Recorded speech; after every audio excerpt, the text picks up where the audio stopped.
Okay ਹਾਂਜੀ ਆਪਾਂ ਜਿਹੜਾ ਸੀਗਾ ਮੈਗਨੈਟਿਕ ਸੋਲੋਨੋਇਡ ਸਾਈਡ ਤੋਂ ਕੈਮ ਐਡਜਸਟਮੈਂਟ ਵਾਲਾ ਅਤੇ ਉਹ ਮੈਂ ਖੋਲ੍ਹ ਲਿਆ। ਇਹਦੇ 'ਚ ਵੀ ਪ੍ਰੋਬਲਮ ਆ ਜਾਂਦੀ ਹੈਗੀ, ਇਹਦੇ 'ਚ ਆਇਲ ਆ ਥੋੜ੍ਹਾ ਜਿਹਾ ਬਕਟ ਕੋਲ ਲੈ ਕੇ ਜਾਂਦਾ। ਓਕੇ, ਇਹਦੇ 'ਚ ਪ੍ਰੋਬਲਮ ਆ ਜਾਂਦੀ ਜਦੋਂ ਆਪਾਂ ਇਹਨੂੰ ਐਂ ਕਰਦੇ ਹਾਂ ਨਾ ਤਾਂ ਇਹ ਬਾਹਰ ਆਉਣਾ ਚਾਹੀਦਾ। ਜਦੋਂ ਮੈਂ ਹੁਣ ਚੱਕਿਆ ਸੀਗਾ ਇਹ ਬਾਹਰ ਨਹੀਂ ਸੀ ਆਉਂਦਾ ਆਪਦੇ ਆਪ, ਅਤੇ ਇਹਨੂੰ ਮੈਂ ਫੜ ਕੇ ਖਿੱਚਿਆ। ਹੁਣ ਦੇਖੋਗੇ ਤੁਸੀਂ ਦੇਖੋਗੇ ਨਾ ਸਟਿਫ ਹੈ ਥੋੜ੍ਹਾ ਜਿਹਾ, ਪ੍ਰੋਪਰ ਨਹੀਂ ਬਾਹਰ ਆਉਂਦਾ। ਓਕੇ, ਅਤੇ ਇਹਨੂੰ ਮੈਂ ਇੱਕ ਵਾਰੀ ਕਲੀਨ ਕਰੂੰਗਾ। ਇਹਨੂੰ ਮੈਂ ਬਾਹਰ ਕੱਢਿਆ ਸੀਗਾ ਅਤੇ ਹੁਣ ਈਜ਼ੀਲੀ ਆਉਣ ਲੱਗ ਗਿਆ। ਪਰ ਜਦੋਂ ਆਪਾਂ ਬੈਡ ਇੰਜਨ ਆਇਲ ਚੇਂਜ ਕਰ ਦਿੰਦੇ ਨਾ ਜੀ, ਬੈਡ ਆਇਲ ਪਾ ਦਿੰਦੇ ਹਾਂ ਜਾਂ ਜਿਹੜਾ ਰਿਕਮੈਂਡ ਨਹੀਂ ਹੈਗਾ ਆਇਲ ਉਹ ਪਾ ਦਿੰਦੇ ਹਾਂ। ਜਿਹੜੀਆਂ ਵੌਕਸਵੈਗਨ ਜਿਹੜੀ ਜਰਮਨ ਦੀਆਂ ਗੱਡੀਆਂ ਨੇ, ਮੇਕ ਸ਼ੋਰ ਤੁਸੀਂ ਉਹਨਾਂ ਨੂੰ ਸਹੀ ਆਇਲ ਪਾਓ। ਜੇ ਤੁਸੀਂ ਸਹੀ ਆਇਲ ਨਹੀਂ ਪਾਉਂਦੇ, ਜਿਹੜਾ ਨੋਰਮਲ ਜਿਹੜਾ ਸਿੰਥੈਟਿਕ ਆਇਲ ਹੁੰਦਾ ਉਹ ਨਹੀਂ ਪੈਂਦਾ ਵੀ ਜੀ ਇਹਨਾਂ 'ਚ। ਤੁਹਾਨੂੰ ਇਹਦੇ 'ਚ ਜਿਹੜਾ ਸਪੈਸੀਫਿਕ ਇਹਦਾ ਆਇਲ ਆ ਤੁਹਾਨੂੰ ਉਹੀ ਪਾਉਣਾ ਪੈਣਾ ਹੈ ਨਾ।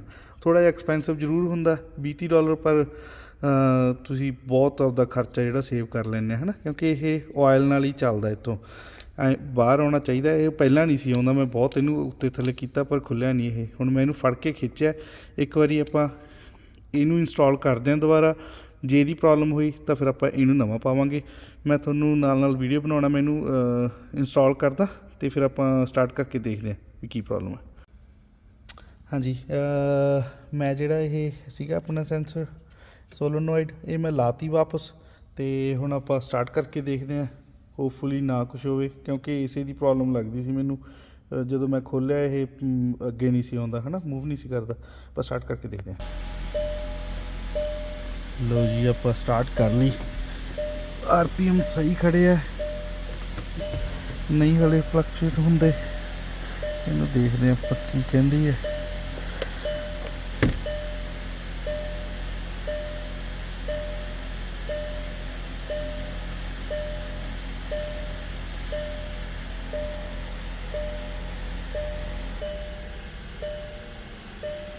ਹਾਂਜੀ, ਆਪਾਂ ਇੱਥੋਂ ਨਾ ਡੇਟਾ ਲਿਸਟ ਚੈੱਕ ਕਰ ਸਕਦੇ ਹੁੰਦੇ ਹਾਂ ਵੀ ਆਪਣਾ ਲਾਈਵ ਡੇਟਾ ਆਉਂਦਾ ਰਹਿੰਦਾ, ਮਿਸਫਾਇਰ ਹੈ, ਕਿੰਨੇ RPM ਨੇ, ਕਿੰਨਾ ਟੈਂਪਰੇਚਰ, ਸਾਰਾ ਕੁਛ ਨਾ।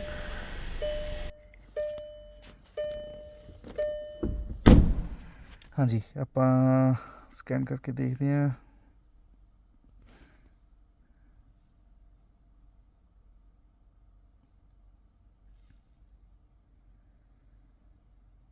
ਓਕੇ, ਆਪਾਂ ਲਾਇਆ ਸੀਗਾ ਉਦੋਂ ਮੈਂ ਆਪਣਾ ਇਗਨੀਸ਼ਨ ਔਨ ਰਹਿ ਗਈ ਸੀ, ਕਿ ਇਹਨੂੰ ਆਪਾਂ ਕਲੀਅਰ ਕਰ ਦਿੰਦੇ ਹਾਂ।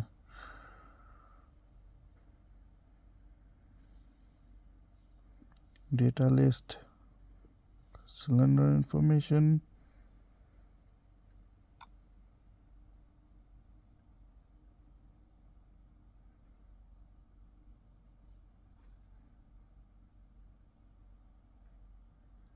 ਕਿ ਨੰਬਰ ਆਫ ਮਿਸਫਾਇਰ, ਅਤੇ ਆ ਦੇਖੋ ਆਪਣਾ ਨੰਬਰ 1, ਨੰਬਰ 2, ਨੰਬਰ 3 ਅਤੇ ਨੰਬਰ 4 ਮਿਸਫਾਇਰ। ਓਕੇ, ਆਪਾਂ ਸਟਾਰਟ ਕਰਕੇ ਦੇਖਦੇ ਹਾਂ ਜੀ।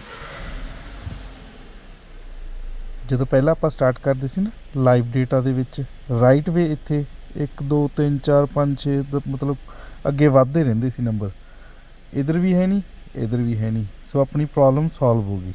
ਆਪਾਂ ਨੂੰ ਕੈਮ ਸ਼ਾਫਟ ਦਾ ਮੈਗਨੈਟਿਕ ਸੈਂਸਰ, ਆਪਾਂ ਨੂੰ ਜਿਹੜਾ ਸੋਲੋਨੋਇਡ ਵੀ ਕਹਿ ਦਿੰਦੇ, ਉਹ ਆਪਾਂ ਨੂੰ ਚਾਹੀਦਾ ਹੈਗਾ।